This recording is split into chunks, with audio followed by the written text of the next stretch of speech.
22장 강도질. 거기 누구야? 두 사람이 복도에 들어서자마자 누군가 쉰 목소리로 크게 외쳤다. 그렇게 소란 피우지 마. 사익스가 문을 잠그며 말했다. 불이나 밝히게 톱이. 아하, 자네구만. 쉰 목소리가 소리쳤다. 불 좀 켜게. 바니, 어서 내 친구분을 안내해드리게. 바니, 잠부터 먼저 깨고 말이야, 젠장. 말하는 사람은 그러면서 장화 벗는 기구인지 그 비슷한 것을 던져 상대방의 잠을 깨우는 것 같았다. 나무로 된 물건이 격렬하게 바닥에 떨어지는 소리가 들리더니 그 뒤를 이어 비몽사몽을 헤매는 사람이 뭐라고 중얼대는 소리가 들려왔다. 내 말 안 들려? 쉰 목소리가 소리쳤다. 빌 사익스가 복도에 와 있구만. 정중히 모실 사람 하나 없이 네 놈은 밥에다 아편이라도 다 먹은 놈처럼 자빠져 자고 있다니. 그것도 겨우 아편 정도 갖고 말이야. 자, 이제 좀 정신이 들었냐? 아님 쇠 촛대로 확실히 깨워줄까? 이런 신문이 가해지는 가운데 양쪽 신을 질질 끌며 황급히 방바닥을 가로질러 건너오는 발소리가 들렸다. 그러더니 오른편 문으로 먼저 희미한 촛불이 나타났고 그 뒤를 이어 사람의 형상이 나타났다. 그는 예전에 코맹맹이 소리를 내는 질환에 시달리는 사람으로, 그리고 셰퍼른 곡의 주막에서 일하는 종업원으로 묘사된 적이 있는 자였다. 사익스 씨, 바니는 진짜인지 가짜인지 모르겠지만 반가워하며 외쳤다. 드디어 오세요. 어서 드디어 오세요. 자, 너 먼저 들어가. 사익스가 올리버를 앞세우며 말했다. 좀 더 빨리. 뒤꿈치를 밟히고 싶지 않으면. 꿈을 댄다고 욕설을 중얼거리며 사익스가 올리버를 앞으로 밀었다. 두 사람은 천장이 낮은 어두운 방으로 들어갔다. 연기가 많이 나는 벽난로와 부수진 의자 두세 개, 탁자, 아주 낡은 소파가 있는 방이었다. 소파에는 한 사내가 두 다리를 머리보다 한참이나 높이 올려놓은 채 큰 대자로 누워 기다란 사기 파이프를 피우고 있었다. 그는 커다란 노쇠 단추가 달린 맵시 있는 고동색 상의에다 오렌지색 목수건과 거칠지만 눈에 확 띄는 화려한 무늬의 조끼, 담갈색 반바지를 입고 있었다. 크래키씨, 그 설명입니다. 그가 바로 이 사람이었는 바. 크래키씨는 머리에든 얼굴에든 털이 그다지 많지 않았다. 하지만 조금 있는 털은 모두 붉은색이었고 기다란 달의 송곳 모양으로 꼬불꼬불 비틀어져 있었다. 그리고 그 사이로 커다란 싸구려 반지들을 낀 아주 지저분한 손가락들을 이따금씩 쑤셔 넣곤 했다. 몸집은 중간보다 약간 더 컸지만 다리가 좀 약해 보였다. 하지만 그런 사정이 그가 자신의 목이 긴 구두에 대해 느끼는 감탄의 마음을 조금도 감소시키지 않았으니 그는 발을 높이 올려놓고는 자기 구두를 아주 만족스럽게 감상하고 있었던 것이다. 어이 빌! 이 작자가 문 쪽으로 고개를 돌리며 말했다. 자네를 보니 반갑네. 자네가 일을 포기했구나 하고 거의 생각했거든. 그럴 경우 나 혼자서 일을 감행했겠지만 말일세. 아니 뭐야? 토비 크래키씨는 올리버를 발견하고 크게 놀란 어조로 이렇게 외치면서 몸을 이렇게 앉더니 아이가 누군지 물었다. 데려온다고 했던 애 있잖아. 바로 걔야. 사익스는 난로로 의자를 끌어당기며 대답했다. 베이긴 씨 애들 중 하나예요. 바니가 희죽 웃으며 큰 소리로 말했다. 베이긴 내 애라고? 응? 토비가 올리버를 바라보며 외쳤다. 야, 이거 굉장히 쓸모가 있을 녀석인걸. 예배당에서 늙은 부인애들의 주머니를 틀 때 말이야. 면상이 한 미천 되겠어. 자, 그만. 사익스가 끼어들며 짜증스레 말했다. 그러더니 재차 들어누운 동료에게 몸을 구부려 귓속말로 몇 마디 속삭였다. 그러자 크래키씨는 한바탕 요란스레 웃음을 터뜨리더니 놀랍다는 표정으로 오랫동안 올리버를 응시하는 예의를 표했다. 자, 사익스가 다시 자리에 앉으며 말했다. 기다릴 동안 무엇라도 좀 먹고 마실 걸 갖다 줘야 기운이 나지 않을까 싶은데 저애는 어쨌든 나라도 말이야. 꼬맹아, 넌 불 옆에 앉아서 좀 쉬거라. 오늘 밤 우리랑 함께 다시 나가야 할 테니까 말이야. 그렇게 멀리는 안 가겠지만. 올리브는 겁먹고 놀란 표정으로 말없이 사익스를 쳐다보다가 의자를 난로가로 끌어당겨 앉았다. 그는 지금 어디에 와 있는지, 자기 주변에서 무슨 일이 벌어지는지 거의 모른 채 지근지근 쑤시는 머리를 두 손으로 받치고 앉아 있었다. 자, 젊은 유대인이 음식 쪼가리 약간과 술병을 탁자에 갖다 놓자 토비가 말했다. 이번 집터리의 성공을 위해 그는 건배 이해를 갖추느라 소파에서 일어나더니 들고 있던 빈 담배 파이프를 한 구석에 조심스레 내려놓고는 탁자 앞으로 걸어가 술잔에 독주를 가득 채워 단숨에 들이켰다. 사익스 씨도 똑같이 했다. 얘도 한 모금 줘야지. 토비가 술잔을 반쯤 채우며 말했다. 쭉 들이키거라 순진한 꼬맹아. 정말이지. 올리브가 사내의 얼굴을 애처롭게 올려다보며 말했다. 정말이지 전 못. 쭉 들이켜라니까. 토비가 반복해서 말했다. 너한테 뭐가 좋은지 내가 모를까봐 그러는 거야. 빌, 이 녀석 보고 마시라고 좀 하게. 너 순순히 마시는 게 좋을걸? 사익스가 손으로 호주머니를 두들기며 말했다. 젠장, 꾀돌이 패거리 전체보다도 이 자식 하나가 더 힘들게 한다니까. 어서 마셔, 이 못된 꼬맹이 새끼야. 어서 마셔. 두 사내의 위협하는 몸짓에 겁먹고 놀란 올리버는 황급히 술잔에 든 것을 쭉 들이켰다. 그러자마자 격렬한 발작을 일으키며 한바탕 기침을 터뜨렸는데 이것을 보고 토비와 바니는 즐거워했으며 뚱한 사익스 씨조차 빙글에 미소를 지었다. 그러고 난 뒤 사익스가 식욕을 채우고 나서 설명입니다. 올리버는 그들이 억지로 먹인 자그만 빵 조각 하나 외엔 아무것도 먹지 못했다. 사익스가 식욕을 채우고 나서 두 사내는 잠깐 눈을 붙이기 위해 의자에 들어누웠다. 올리버는 난로가 의자에 그대로 앉아 있었고 바니는 담요로 몸을 감싼 채 난로의 불똥막이 울 바로 바깥쪽 다리에 다리를 뻗고 누웠다. 얼마 동안 그들은 잠을 자거나 아니면 자는 척했다. 바니가 벽난로에 석탄을 던져 넣기 위해 한두 차례 일어난 것 말고는 아무도 꼼짝하지 않았다. 올리브는 홍곤한 졸음에 빠져서 음침한 골목길을 헤매고 어두운 교회 묘지 주변을 방황하는 상상을 하거나 지난 하루 동안 보았던 이런저런 장면을 돌이켜 더듬어 보았다. 그러다가 토비 크래킷이 벌떡 일어나며 1시 30분이라고 하는 소리에 깨어났다. 나머지 두 사람도 즉각 일어나 모두 바쁘게 준비를 시작했다. 사익스와 동료는 커다란 검정 숄로 목과 턱을 감싸고 큰 외투를 걸쳤다. 바니는 찬장을 열더니 이런저런 물건을 몇 개 꺼내 호주머니에 급하게 쑤셔 넣었다. 빵빵포 이리 주게 바니? 토비 크래켓이 말했다. 여기 있어요. 바니가 권총 두 자루를 꺼내며 말했다. 직접 장전에 놓으신 것들이에요? 그래 좋아. 토비는 권총을 집어넣으며 대답했다. 비상용 몽둥이는? 내게 있어. 사익스가 대답했다. 얼굴 가리는 천, 열쇠, 탈의 송곳, 차광 등 하나도 잊은 것 없지? 토비가 작은 쇠지레를 외투 자락 안쪽의 고리에 걸어 고정하며 물었다. 그래 다 있어. 그의 동료가 응답했다. 자, 그 짝대기 쪼가리들 이리 주게. 바니, 이제 떠날 시간이야. 그는 이렇게 말하며 바니의 손에서 굵은 지팡이 하나를 받았다. 바니는 또 다른 지팡이 하나를 토니에게 건네주고 서둘러 올리버의 어깨 망토를 매주었다. 자, 그럼 사익스가 손을 내밀며 말했다. 올리버는 처음 대하는 그들의 행동과 분위기 그리고 억지로 마신 술 때문에 완전히 얼빠진 상태가 되어 사익스가 내민 손에 기계적으로 자기 손을 맡겼다. 애의 다른 쪽 손을 잡게 토비. 사익스가 말했다. 밖을 한번 살펴봐 바니.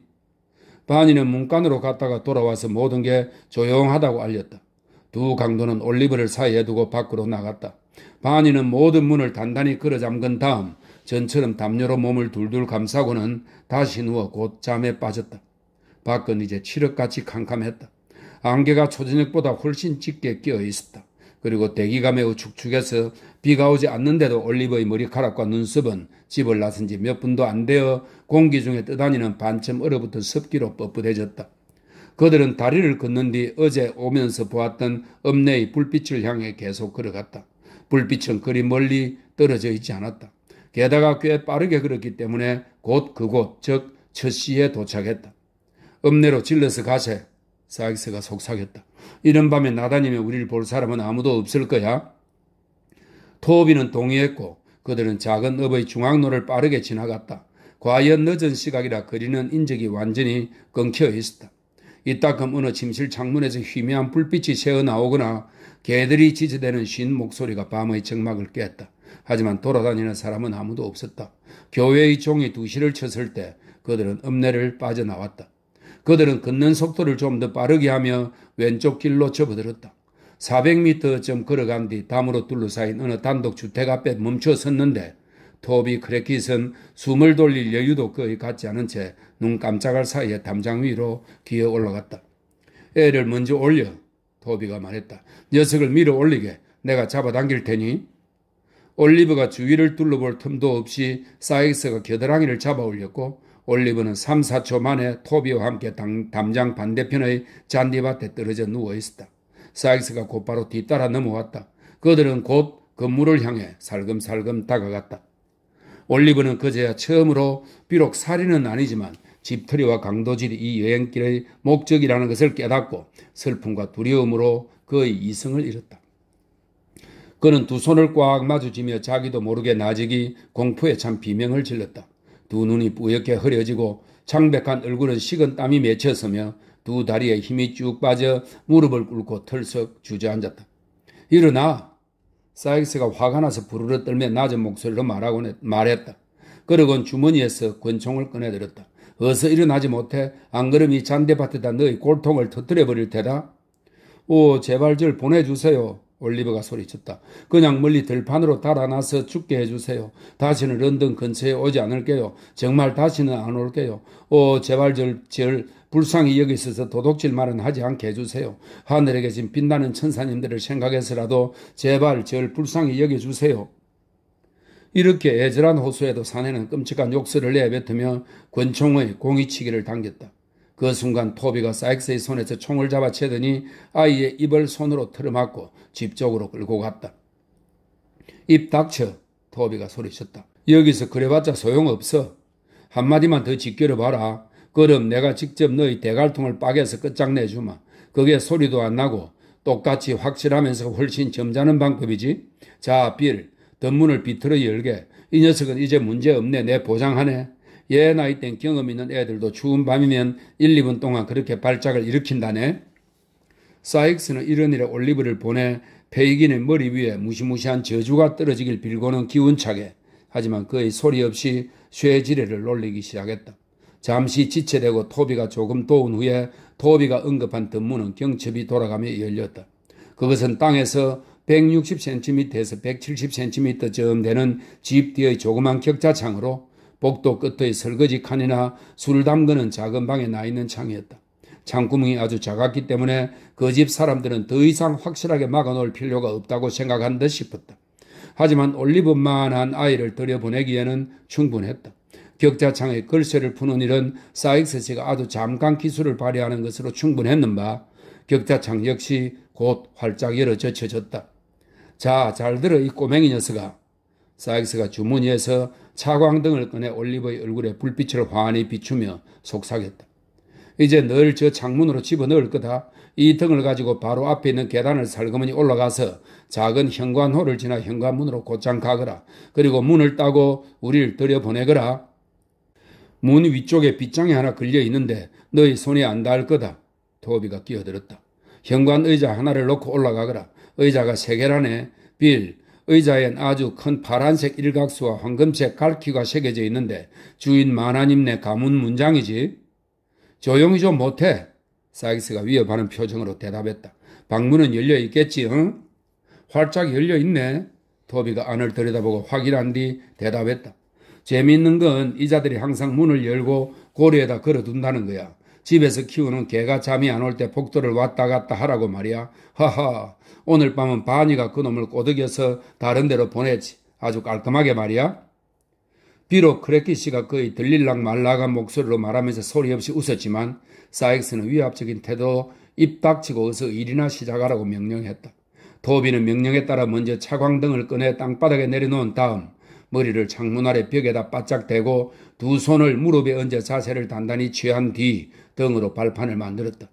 토비가 그렇게 하자마자 사익스는 그를 밟고 올라서서 올리브를 발부터 먼저 들어가게 창 안으로 살며시 밀어넣었다. 그러곤 올리브의 목깃을 움켜잡은 채로 집 안쪽 바닥에 안전하게 내려놓았다. 이 등을 가지고 가. 사익스가 방을 들여다보며 말했다. 저기 앞에 있는 계단 보이지? 올리브는 거의 사색이 되어 숨막히는 목소리로 네 하고 대답했다. 사익스는 권총 총구로 정관문 쪽을 가리키며 거기까지 다 사정거리 안에 있다는 것과 만약 머뭇대고 주저하면 그 순간 죽어 자빠지게 되리라는 것을 명심하라고 짤막하게 충고했다. 1분이면 해치울 수 있어. 사익스가 여전히 낮게 속삭이는 목소리로 말했다. 내가 널 놓아주자마자 바로 행동을 개시해. 잠깐. 저게 무슨 소리지? 토비가 속삭였다. 그들은 바짝 귀를 기울였다. 아무것도 아니야. 사익스가 올리브를 잡은 손을 놓으며 말했다. 자, 가거라. 정신을 차릴 틈이 있었던 그 짧은 시간 동안 올리브는 비록 노력을 해보다 죽게 된다 할지라도 현관에서 청계로 뛰어올라가 그 집 사람들을 깨우려는 시도를 꼭 한 번 해보기로 굳게 결심했다. 이 생각으로 가득 차서 올리브는 즉시 하지만 아주 가만가만 앞으로 나아갔다. 돌아와. 갑자기 사익스가 크게 소리쳤다. 돌아오라고. 지죽었듯 하던 집안의 정적이 갑자기 깨지는 바람에 뒤이어 누군가 커다랗게 고함을 지르는 바람에 올리브는 급에 질려 들고 있던 등을 떨어뜨리고는 앞으로 나아가야 할지 도망가야 할지 모른 채 서 있었다. 고함 소리가 계속되었고 불빛이 비쳤고 옷을 반쯤 걸치고 급에 질린 채 계단 꼭대기에 나타난 두 남자의 형상이 올리브의 시야에 어른거리며 들어왔다. 불빛이 번쩍하더니 쾅 하는 큰 소리가 났고 연기가 피어올랐으며 어디인지는 모르지만 와르르 무너지는 소리가 났다. 그리고 올리브는 비틀비틀 뒤로 물러났다. 사익스는 한순간 사라지는가 싶더니 다시 나타나서 연기가 그치기 전에 올리브의 목깃을 움켜잡았다. 그는 이미 뒤로 물러나기 시작한 두 사내를 향해 권총을 발사하고는 올리브를 끌어올렸다. 팔을 좀 더 꽉 쥐어 올리브를 창문으로 끌어내며 사익스가 말했다. 시올 좀 이리 주게. 녀석이 놈들 총에 맞아서 빨리 피가 철철 흐르고 있어. 다음 순간 종소리가 크게 울리는 가운데 총소리와 사람들이 외치는 소리가 한데 뒤섞여 들려왔고 누군가에게 안겨 울퉁불퉁한 지면 위를 빠른 속도로 달아나는 느낌이었다. 그러더니 소리가 점점 멀어지며 혼미해졌고 곧 죽음처럼 차가운 느낌이 아이의 심장에 스며들었다. 그리고 더 이상 아무것도 보이거나 들리지 않았다. 23장. 범벌씨와 어느 부인이 즐거운 대화를 나누고 교구 관리조차 어떤 점에서는 다감해질 수 있음을 보여준다. 지독하게 추운 밤이었다. 땅 위를 덮은 눈은 단단하고 두꺼운 등껍질처럼 얼어붙었고 골목과 모퉁이에 쌓인 눈더미만이 날카롭게 울부짖는 바람에 눈발을 흩날렸다. 바람은 마치 쌓였던 분노를 쏟아낼 먹잇감을 찾아낸 야수처럼 눈발을 난폭하게 잡아채 구름처럼 솟구치게 한 뒤 수천 개의 뿌연 소용돌이를 만들어 허공에 어지럽게 흩뿌렸다. 황량하고 어둡고 살을 애는 듯이 추운 밤이었으니 아늑한 집과 먹을 것이 있는 자들은 활활 타는 난로가에 둘러앉아 집에 편안히 앉아있는 것을 하나님께 감사드리고 집 없고 굶주린 불쌍한 자들은 길바닥에 쓰러져 죽어가야 하는 그런 밤이었다. 바로 이런 밤이면 지치고 허기진 수많은 버림받은 자들이 우리의 거리에서 쓸쓸히 눈을 감노니 그들이 저지른 죄가 무엇이건 이보다 더 모진 세상에서 눈을 뜨는 일은 아마 없으리라. 문 밖의 형편이 바로 이런 상황일 때 이미 독자들에게 올리브 트위스트의 출생지로 소개한 바 있는 구비는의 간호부장 코니 부인은 자신의 작은 방에서 환한 난로불 앞에 앉아 적잖은 만족감을 담은 표정으로 작고 동그란 식탁을 바라보고 있었다. 식탁 위에는 비슷한 넓이의 쟁반이 놓여 있었는데 간호부장들이 가장 즐겨 먹는 식사에 필요한 모든 것들이 갖추어져 있었다. 사실을 말하건대 코니 부인은 차를 한 잔 들며 기분을 풀려는 참이었다. 그녀는 탁자에서 벽난로로 시선을 돌렸는데 난로에서는 이 세상에서 가장 작은 주전자가 작은 소리로 작은 노래를 부르고 있었는 바 그 순간 그녀의 내적인 만족감은 뚜렷하게 증가했다. 실제로 얼마나 만족감이 컸던지 코니 부인은 빙그레 미소를 짓고 말았다. 그래. 간호부장은 팔꿈치를 탁자에 올려놓고 사색에 잠긴 표정으로 난로불을 바라보며 말했다.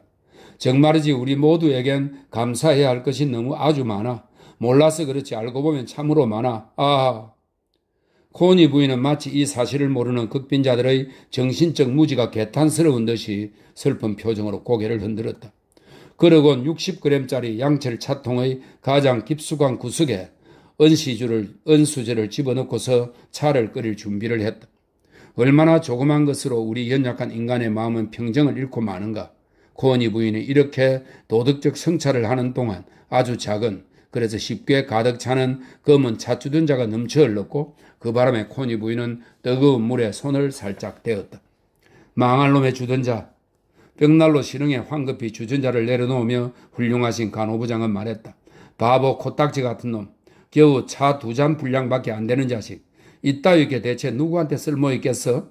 코니 부인은 잠시 멈췄다가 말했다. 나처럼 불쌍하고 쓸쓸한 인간 말고는 말이야. 아이고 팔자야.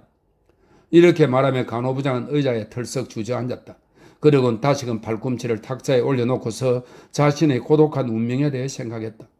조그만 찻주전자와 혼자 놓인 찻잔이 그녀의 마음에, 설명입니다. 죽은 지 겨우 25년밖에 안 된 설명입니다. 그녀의 마음에 코니 씨에 대한 슬픈 기억을 불러일으켰던 것이다. 그녀는 이내 북받치는 감정에 사로잡혔다. 결코 다시는 가질 수 없을 거야. 코니 부인은 토라진 목소리로 말했다.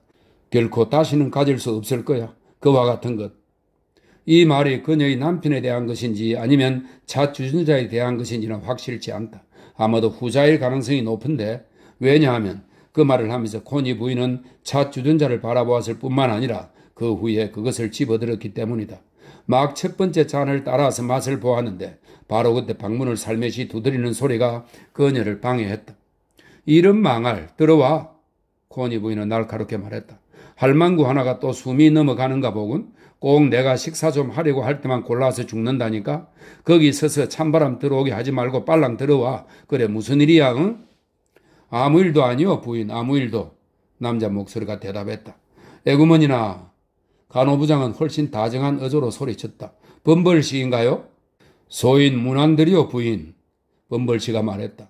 밖에서 신을 닦고 외투에 묻은 눈을 털어내느라 지체하다가 마침내 모습을 드러낸 그는 한 손엔 삼각물을 들고 다른 손엔 보따리 하나를 들고 있었다. 문을 닫을까요 부인?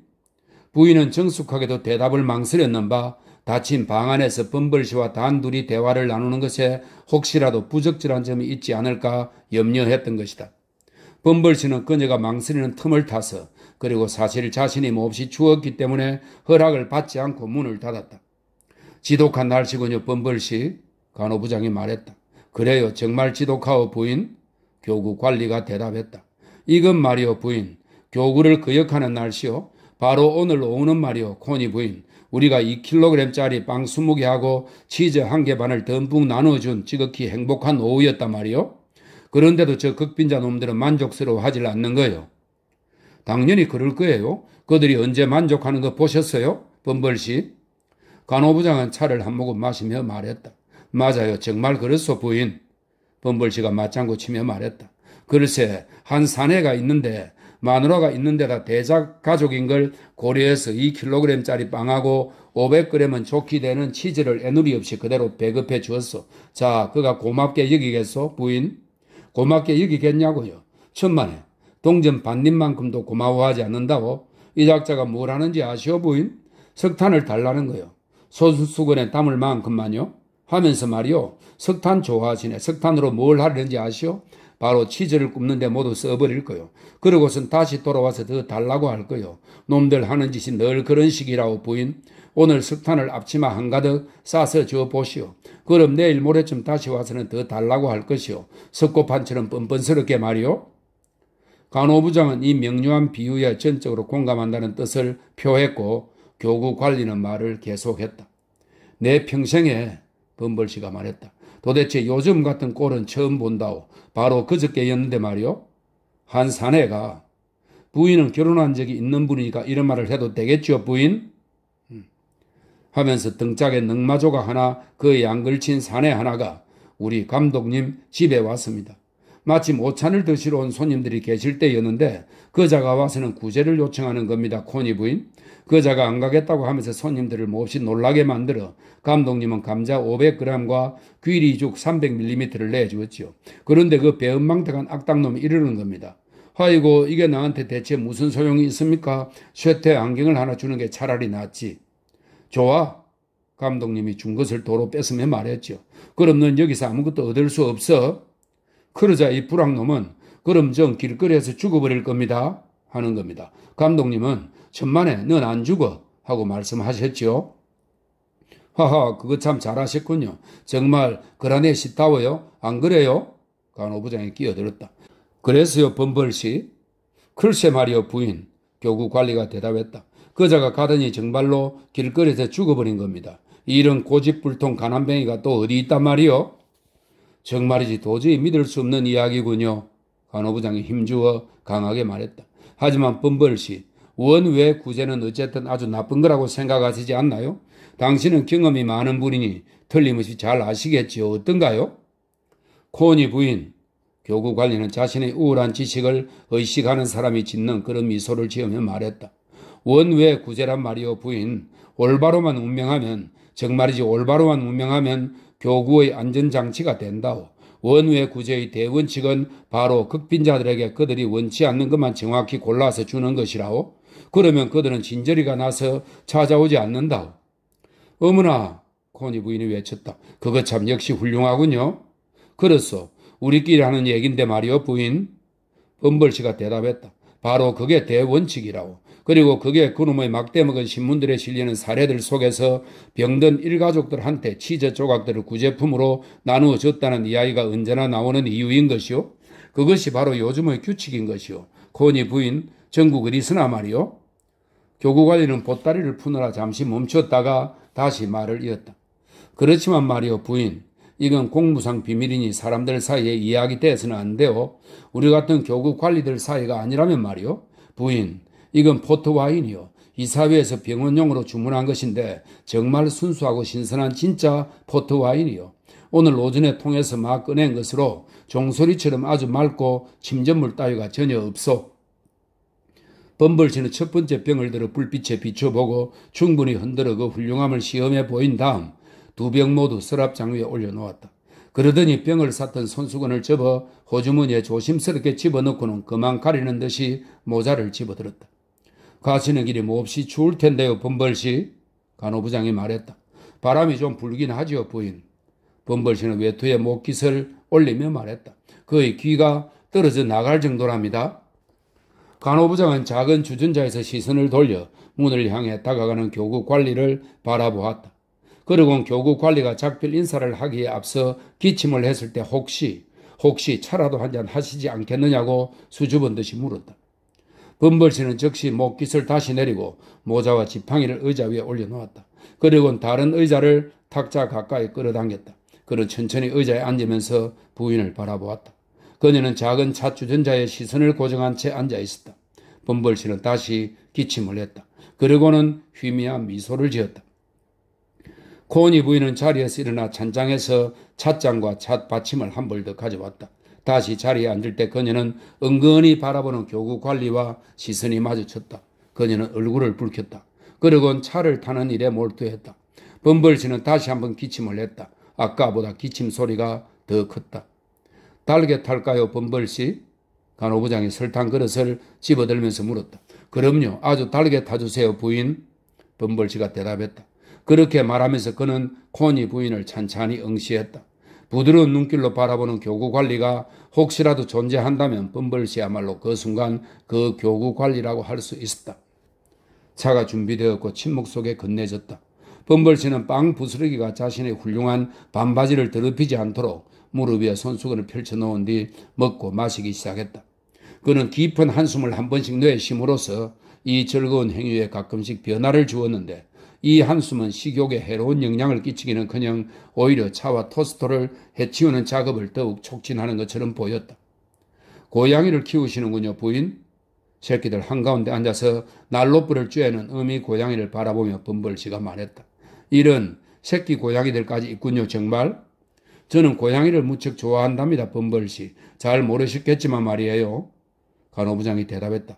그 녀석들은 정말 어찌나 행복해하고 어찌나 장난을 잘 치고 어찌나 즐거워하는지 제겐 더없이 좋은 벗이랍니다. 아주 훌륭한 동물이지요, 부인. 범벌씨는 동의를 표하며 대답했다. 길들이기도 아주 쉽고 말이요. 그래요, 정말. 간호부장은 열정적으로 대답했다.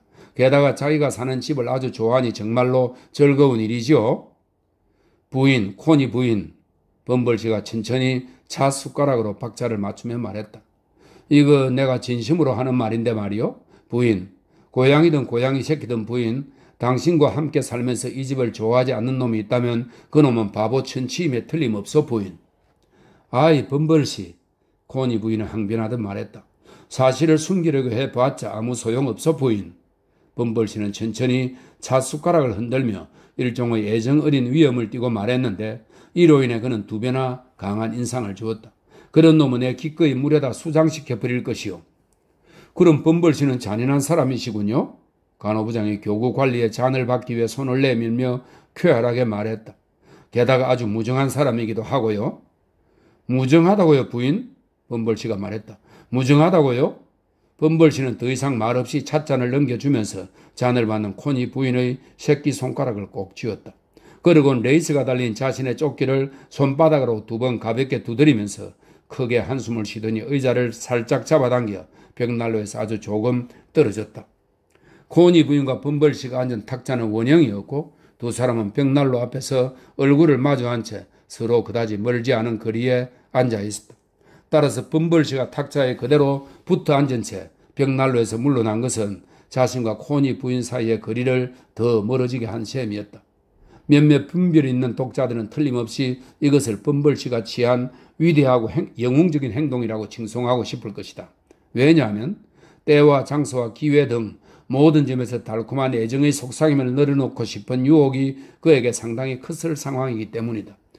물론 이러한 애정의 속삭임 따위는 경박하고 생각 없는 자들의 입술이나 지극히 잘 어울릴 뿐 이 땅의 판사님들, 국회의원님들, 장관님들, 시장님들 그리고 그 밖의 훌륭하신 공직자님들의 품위에는 한없이 격이 떨어지는 것이며 특히 잘 알려진 대로 가장 엄격하고 가장 강직해야 하는 교구 관리의 위험과 엄숙함에는 더더욱 가당치 않다고 할 것이다.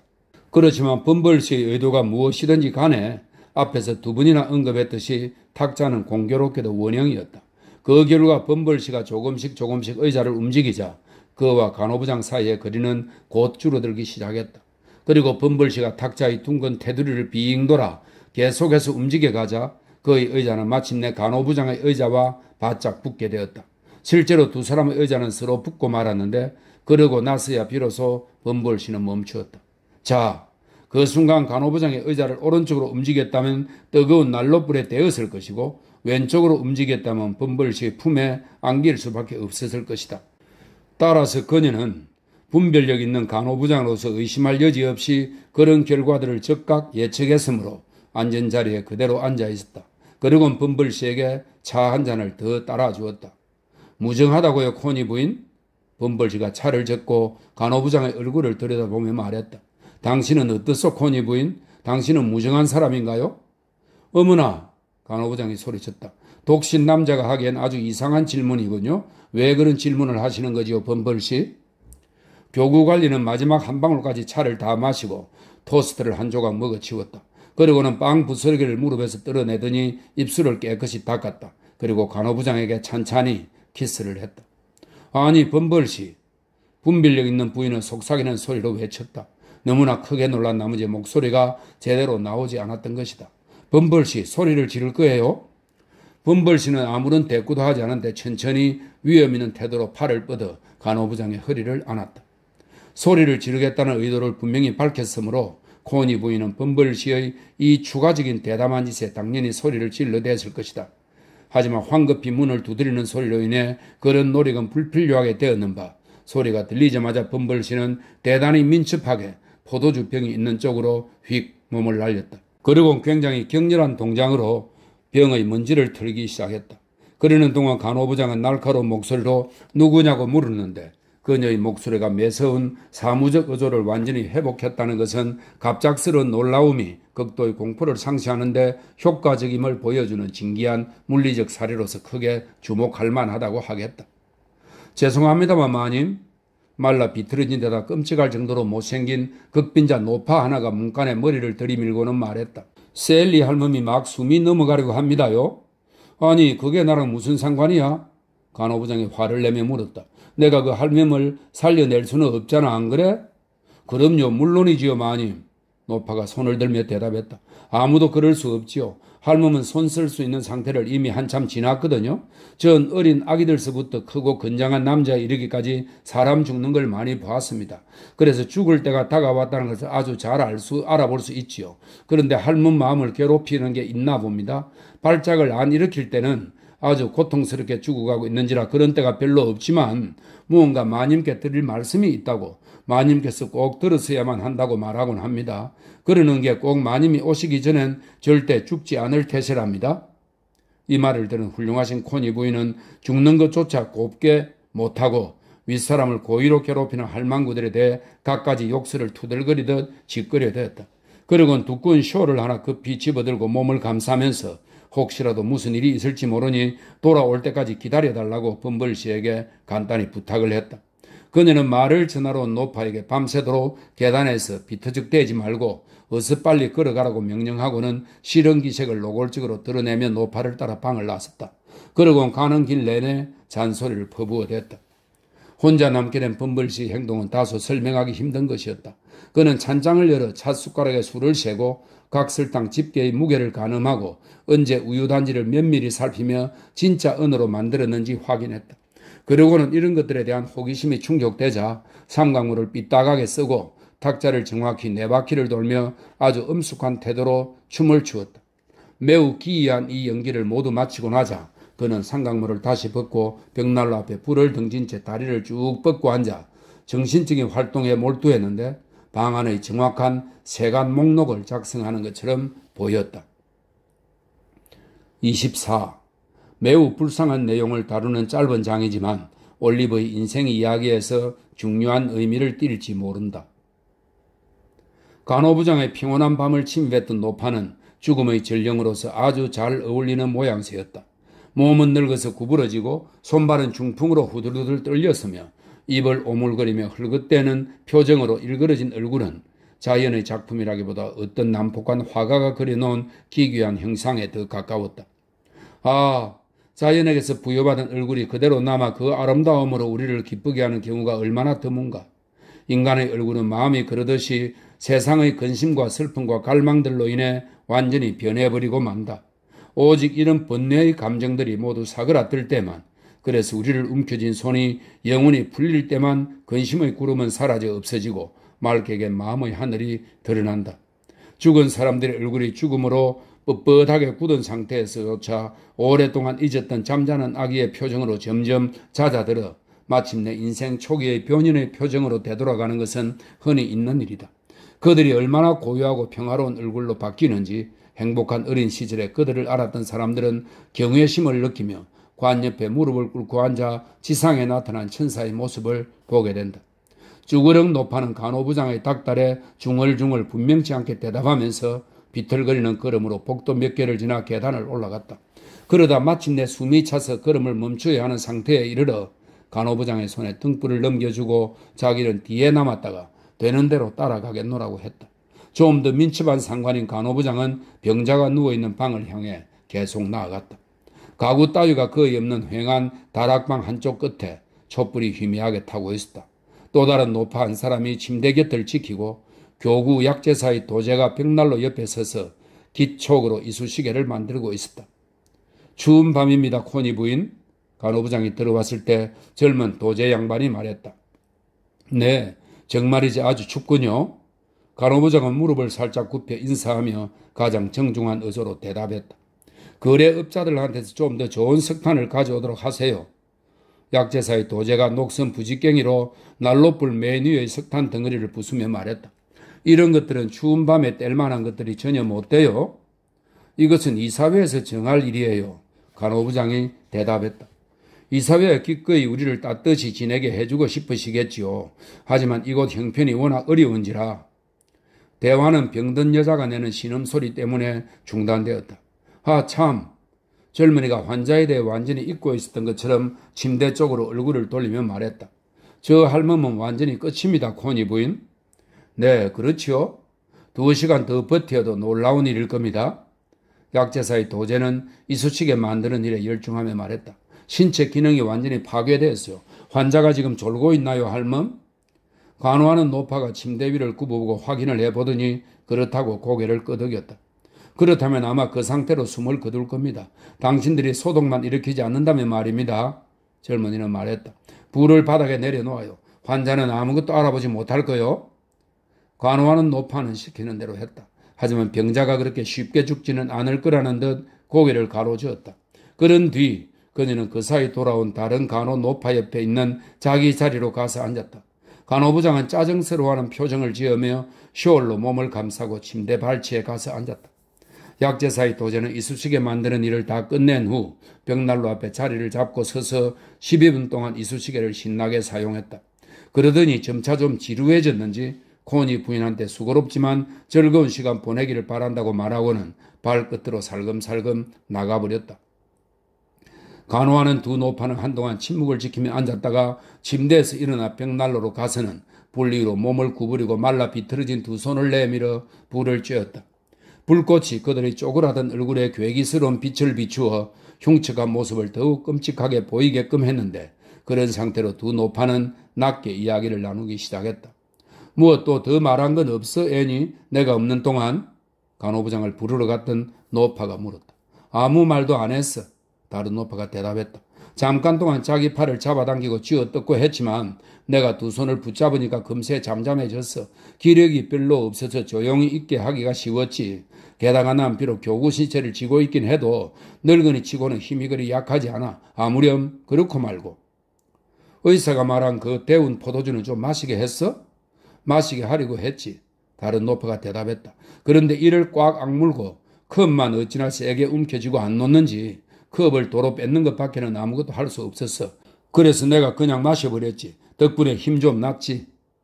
두 흉측한 노파는 조심스레 주위를 돌아보며 누가 엿듣고 있지는 않은지 확인하더니 좀 더 불 가까이로 몸을 웅크리고는 마음껏 킬킬거리며 웃었다. 그러니까 기억나는데 말이야. 처음 이야기를 시작했던 노파가 말했다. 옛날엔 저 할망구도 똑같은 짓을 하고 나중에 한참 재미있게 농담을 하곤 했지. 맞아, 그랬지. 다른 노파가 대답했다. 저희는 성격이 쾌활한 여자였어. 저희가 밀랍 인형처럼 깨끗하고 보기 좋게 염을 해놓은 시체가 정말이지 얼마나 많았는지 몰라. 내 이 늙은 두 눈으로 직접 봤지. 이 늙은 두 손으로 직접 만져보기도 했고 말이야. 난 수십 번도 넘게 그녀를 도와주었거든. 그렇게 말하면서 노파는 떨리는 손가락들을 얼굴 앞으로 쭉 내밀어 펴고는 아주 자랑스럽게 흔들어 보였다. 그런 다음 주머니를 뒤져 오래되어 색이 바랜 양철 코담배 갑을 꺼내더니 동료의 쫙 벌린 손바닥에다 담배 가루를 약간 틀어주고 자기 손바닥에도 조금 드러냈다. 두 노파가 이러고 있는 동안 간호부장은 죽어가는 여자가 혼수 상태에서 깨어나기를 기다리며 짜증스럽게 지켜보고 있었는데 그러다가 두 노파가 있는 난로가로 와서는 얼마나 더 기다려야 하느냐고 날카로운 목소리로 물었다. 얼마 안 걸릴 겁니다, 마님. 두 번째 노파가 간호부장의 얼굴을 올려다보면 대답했다. 여기 있는 우리 중 죽음을 오래 기다려야 하는 사람은 아무도 없지요. 참고 기다리세요. 참고. 죽음은 금세 우리 모두를 찾아올 테니까요. 헛소리 작작해 이 노망난 바보 할망구야. 간호부장이 매섭게 말했다. 이봐 마싸, 당신이 말해봐. 저 할멈 상태가 전에도 이런 적이 있었어? 자주 그랬죠. 첫 번째 노파가 대답했다. 하지만 다시는 그러지 못할 겁니다. 두 번째 노파가 덧붙여 말했다. 그러니까 그녀는 딱 한 번밖에는 깨어나지 못할 거라는 말입니다. 게다가 마님, 그것도 아주 잠깐 동안일 테니 명심하세요. 잠깐이든 오래든 간호부장은 쏘아붙이듯이 말했다. 난 더 이상 저 여자가 깨어날 때까지 기다리지 않겠어. 둘 다 잘 들어. 또다시 아무것도 아닌 일로 날 귀찮게 하지 않도록 해. 난 이 구비는에 있는 노파들이 죽을 때마다 지켜보라는 임무를 맡지 않았고 그럴 생각도 없어. 그건 초과 노동이니까 말이야. 이 주제넘은 할망구들아 명심해. 다시 한번 날 바보로 취급하면 내 즉시 그 못된 버리장머리를 확실히 고쳐주고 말 거야. 알았어? 간호부장은 방에서 급히 나가려고 했다. 그 순간 침대 쪽을 돌아보던 두 노파가 소리를 질러 그녀로 하여금 뒤를 돌아보게 만들었다. 어느 틈에 몸을 똑바로 일으킨 환자가 그들을 향해 두 팔을 뻗고 있었다. 거기 누구야? 환자가 공허한 목소리로 외쳤다. 쉬 조용히. 두 노파 중 하나가 환자에게로 몸을 구부리며 말했다. 자, 누워요, 누워. 목숨이 붙어있는 한 절대 다시 눕지 않겠어. 여자는 버둥거리며 말했다. 저희한테 꼭 말할 게 있어. 가까이 와. 좀 더 가까이. 당신 귀에 속삭일 수 있도록 말이야. 그녀는 간호부장의 팔을 꽉 움켜잡고는 침대 옆 의자에 강대로 앉힌 뒤 막 말을 시작하려고 했다. 하지만 그 순간 주위를 둘러보다가 다른 두 노파가 몸을 앞으로 숙이고 잔뜩 귀를 기울이고 있는 모습을 보았다. 저 여자들은 내쫓아. 노파는 가물가물한 정신으로 말했다. 어서 빨리. 두 쭈그렁 할멈은 서로 맞장구 치고 거들면서 가엾은 친구가 이제 갈 때까지 다 가서 가장 친한 친구들조차 알아보지 못한다고 애초롭게 탄식하는 말을 무수히 쏟아냈다. 그러면서 절대로 친구의 곁을 떠나지 않겠다고 여러 가지 항변과 주장을 펼치기 시작했는데 간호부장은 그들을 떠밀어 방에서 쫓아내고는 문을 닫은 뒤 침대 곁으로 돌아갔다. 방에서 쫓겨난 두 노파는 어조를 획 바꾸어 셀리 할망구가 술에 취했다고 열쇠 구멍을 통해 큰 소리로 외쳐댔다. 사실 그럴 가능성도 없지 않았는데 셀리 노파는 약제사가 처방한 적당량의 아편 외에도 이 훌륭한 노파들이 너그러운 마음씨를 발휘해 남몰래 베풀어준 물탄 찌인을 마지막으로 한 모금 상태였는 바 이제 그 찌인의 영향이 나타나는 중이었기 때문이다. 자, 내 말 잘 들어. 죽어가는 노파는 남아있는 한 줌의 기력을 불러일으키고자 엄청난 노력을 기울이는 듯 큰 소리로 말했다. 바로 이 방에서, 바로 이 침대 곁에서 난 옛날에 어느 젊고 예쁜 여자를 간호한 적이 있어. 하도 오래 걸어서 두 발이 찢기고 먹는 데다 먼지와 피로 온통 범벅이 된 채 이 구비눈에 실려온 여자였는데 여기서 사내 아이를 낳고는 죽었지. 자, 그러니까 그게 몇 년도였는가 하면 연도 따위는 상관마. 듣고 있던 여자가 짜증스럽게 말했다. 그 여자가 뭐 어땠는데? 그래. 병든 여자는 이전의 정신이 가물가물한 상태로 다시 떨어지면서 중얼거렸다. 그 여자가 뭐 어쨌냐고? 뭐가 어쨌냐고? 그렇지. 그녀는 사납게 몸을 벌떡 일으키며 소리쳤는데 얼굴이 벌겋게 상기되고 두 눈은 머리에서 튀어나올 듯 했다. 내가 그 여자 물건을 약탈해서 그랬어. 그녀 몸이 채 식기도 전에, 정말이지 그녀 몸이 채 식기도 전에 내가 그걸 훔쳤단 말이야. 훔쳤다니 도대체 뭘? 간호부장은 도와줄 사람이라도 부르는 듯한 몸짓을 하며 소리쳤다. 그것. 여자는 자기 손을 상대의 입에 갖다 대며 대답했다. 그건 그 여자가 간직하고 있던 유일한 물건이었어.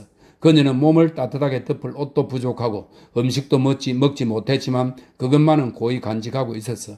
앞가슴 속에다 말이야. 그건 금으로 된 것이었어. 정말로 말이야. 그녀의 목숨을 살릴 수도 있었을 값비싼 금이었다고. 금이었다고? 간호부장은 되풀이에 말하며 다시 뒤로 쓰러지는 노파에게로 바짝 몸을 숙였다. 계속 해봐, 계속. 그래, 그게 어쨌다고? 애를 낳은 여자 누구였지? 그게 언제였지? 그 여자는 나한테 그걸 잘 보관해달라고 부탁했어. 여자는 신음소리를 내며 대답했다. 곁에 있는 유일한 여자로 날 믿고 맡긴 것이었지. 하지만 그녀가 목에 걸린 그것을 처음 보여줬을 때 난 이미 마음속으로 그걸 훔쳤어. 게다가 난 아이의 운명까지 바꿨는지도 몰라. 사람들이 그 모든 것을 알았다면 그 아이한테 좀 더 잘해줬을 테니까 말이야. 알았다니 뭘? 간호부장이 말했다. 어서 말해봐. 그 아이는 자라면서 제 엄마를 아주 꼭 빼닮아갔어. 여자는 질문에 상관없이 횡설수설하듯 계속 말했다. 그래서 그의 얼굴을 볼 때면 결코 그 일을 잊을 수 없었지. 불쌍한 여자, 불쌍한 것. 더구나 그토록 젊은 나이였구만. 정말 양처럼 순하고 고운 아가씨였고. 기다려, 아직 할 말이 더 있어. 내가 전부 다 말하지 않았지. 그렇지? 그래. 죽어가는 여자에게서 점점 더 희미하게 흘러나오는 말들을 놓치지 않고 알아듣기 위해 간호부장은 고개를 기울이며 대답했다. 어서 빨리 말해. 너무 늦기 전에. 엄마는, 여자는 아까보다 더 격렬하게 안간힘을 쓰며 말했다. 엄마는 닥쳐오는 죽음의 고통을 처음 느꼈을 때 내 귀에다 대고 속삭이며 말했어. 만약 아기가 무사히 태어나서 죽지 않고 잘 자라면 언젠가는 불쌍한 자기 엄마 이름을 듣고 그다지 부끄럽게 느끼지 않을 날을 만나게 될지도 모른다고 말이야. 그러니 오 하나님, 그녀는 야윈 두 손을 꼭 모으고 말했어. 아기가 아들이든 딸이든 이 험난한 세상에서 아기를 도와줄 친구들을 만나게 해주소서. 세상에 홀로 남겨질 외롭고 쓸쓸한 아이를 불쌍히 여기소서 하고 말이야. 그의 이름이 뭐야? 간호부장이 다그쳤다. 교구에서 지어준 이름은 올리버였어. 여자는 희미한 목소리로 대답했다. 내가 훔친 금은 그래 뭐라고? 간호부장이 소리쳤다. 그녀는 대답을 잘 들으려고 노파에게로 바짝 몸을 수그리려다가 본능적으로 뒤로 물러섰다. 노파가 천천히 그리고 뻣뻣하게 몸을 다시 일으켜 앉은 자세를 취하는가 싶더니 다음 순간 양손으로 이불을 콱 움켜쥐며 무언가 불분명한 소리를 목구멍 안에서 웅얼대고는 그대로 침대에 쓰러져 죽었던 것이다. 완전히 죽어버렸네. 방문이 열리자마자 노파 중 하나가 서둘러 들어와서는 말했다. 결국 아무 이야기도 없었어. 간호부장은 별일 없는 듯이 걸어나가며 대꾸했다.